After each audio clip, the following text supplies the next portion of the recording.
सिपाही 265 फर्दख्तन को गिरफ्तार किया है इनब्राकन, बरोफिंगन और ओफरफालन को लेकर के। इनमें से 145 लोगों को जेल में डाल दिया गया है। एक लेफन्स बरोफिंग registreer हुआ है, 17 gewapende overvallen और 35 berovingen बगैर wapens। टोटल 188 इनब्राकन की गई है। इसके अलावा 2 वापस बसलाख में लिया है, 5 rijbewijzen इनफॉर्डर किया है और 2 zelfdodingen नोटेर किया है। इसके अलावा भी 2 verkeersdoden हुआ है। एक मोटर गाड़ी चलाने वाली वेलखदाख आवेख में कंट्रोल अपना मोटर गाड़ी के स्टूर पर से खो बैठी है और जाकर के एक इलेक्ट्रिसिटी मास्ट से टकराई है जो धक्का लगने से टूट गया है। वो इंदिरा गांधी वेख के ओर जा रही थी जब हाउस नंबर 86 के करीब गलत हो गया है। ये औरत ने फरक्लार किया है कि अचानक सी कंट्रोल इसके हाथ से छूट गया स्टूर पे। ज्यादा खाद तो हुआ है लेकिन ये औरत को कुछ नहीं हुआ है। सिपाही यूनिट फरकेर का छानबीन कर रहे हैं। सूरीनाम और फ्रांक्राइक छानबीन कर रहे हैं एक ग्रेंस पास को लेकर के त्रिबाल खमींसखापन के लिए जो मारोवेन और लावा के किनारे रहते हैं।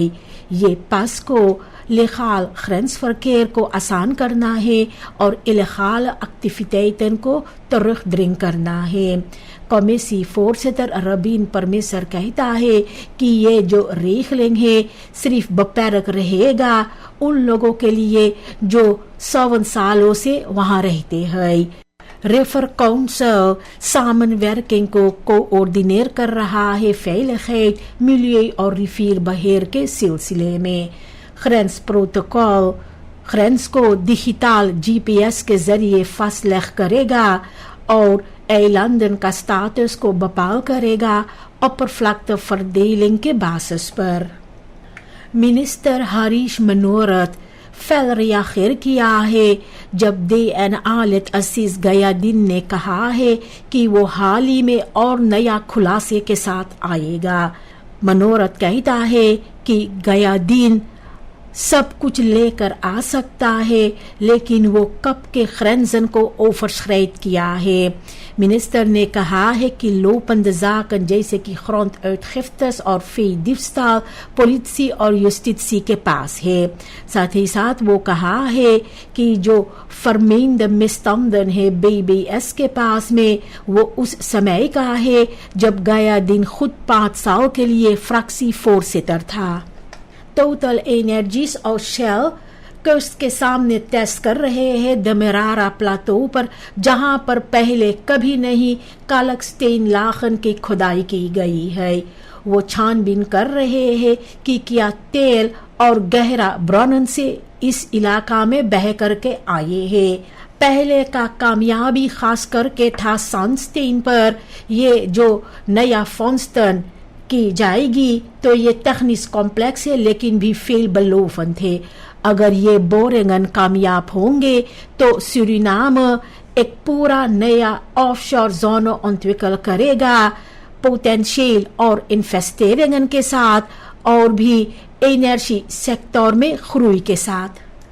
जो नेशनल मिgratiebeleidsplan 2024 है इसको ऑर्डर लाना होगा।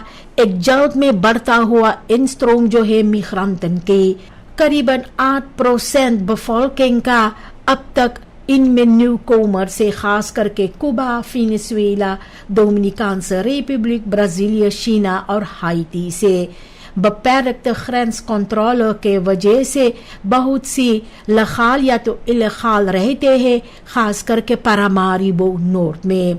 ये प्लान कायम है बेहतर रेगुलेरिंग को लेकर के क्योंकि ओली और खास इंडस्ट्री और arbeidskrachten और gespecialiseerde kennis का मांग करेगा।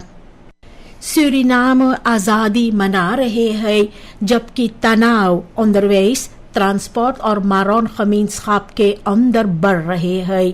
leraren, bus- en boothouders और particuliere vervoerders oplossingen की मांग कर रहे हैं achterstanden और onzekerheid को लेकर के। डिस्कसी भी ओसग्रेंस को लेकर के ऑनरस को बढ़ा रहे हैं। अगर ये ग्रुपन इकट्ठा हो जाए तो देश फंस जाएगा। सरकार बात कर रहे हैं खलेद hervorming के बारे में, लेकिन बोंदन ऐस कर रहे हैं तुरंत मातरीखलन की। ये जो समस्या है तो मांग कर रहा है bestuurlijke stabiliteit को, ताकि आगे का एस्कलासी से बचा जा सके। हारियत रामदीन सरकार को फरवेट कर रही है कि सरकार हिपोक्रिट है शिनाको डील के सिलसिले में। वो कहती है इन्हीं पॉलिटिसी जो पहले इस प्रोजेक्ट के काफी खिलाफ थे, लेकिन अब यही voorwaarden को खुद verdedig कर रहे हैं।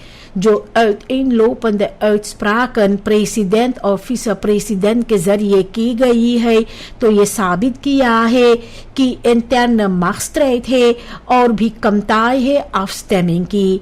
रामदीन कहती है कि ये voorstel को द नेशनल असेंबली के पास जाना चाहिए, जिसके साथ में जो आगे का बसवार है दोबारा तुच्छ किया जा सके और ये भी साफ हो जाए कि क्या सरकार कंसिस्टेंट हैंडल करते हैं।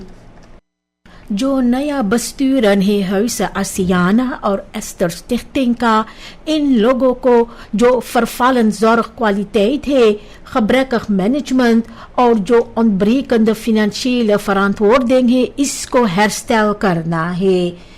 पहले का क्रिसिस onderzoek अब इन लोगों के हवाले की जा रही है। सभापति परसौद benadrukt करता है कि जरूरी है volledige inventarisatie और directe aanpak personeelstekorten और leefomstandigheden की। मिनिस्टर पोकी उम्मीद करती है transparant bestuur, professioneel beleid और duurzame verbetering zorg का voortdurende samenwerking के मदद से मिनिस्टेरी और besturen के बीच।